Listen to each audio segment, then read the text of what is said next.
இன்றைக்கி நம்ம பண்ண போகிறது இஷ்டு. இது வந்து இட்லி, தோசை, இடியாப்பத்துக்கு வந்துட்டு ஒரு நல்ல காம்பினேஷன். ஸோ அதுக்கு தேவையான பொருட்கள் பார்த்துடலாம். இது சமைக்கிறதும் ரொம்ப ஈஸியும் கூட.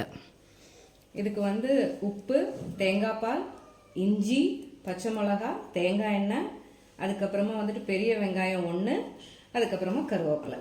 இது நம்ம எல்லாமே ஒட்டுக்கா இப்போ குக்கரில் போட்டுட்டு ஒரு 4-5 விசில்ஸ் விட்டுடலாம். கருவேப்பிலை, பெரிய வெங்காயம் 1 நீள நீளமாக கட் பண்ணது, தேங்காய் பால் வந்து கடைசியாக தான் ஊற்றணும், இஞ்சி, பச்சை மிளகா.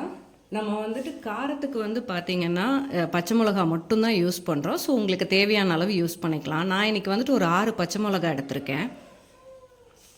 தேவையான அளவு உப்பு போட்டு நம்ம வேக வச்சிடலாம்.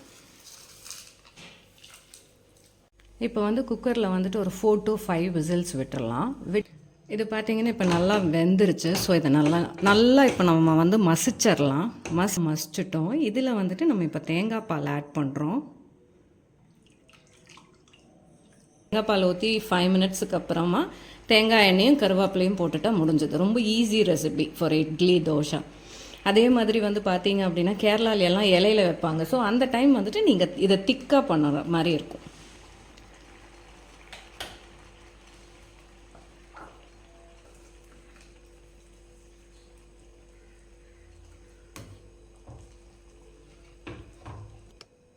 இஷ்டு பார்த்திங்கன்னா நம்மளுக்கு இப்போ ரெடி ஆகிடுச்சு.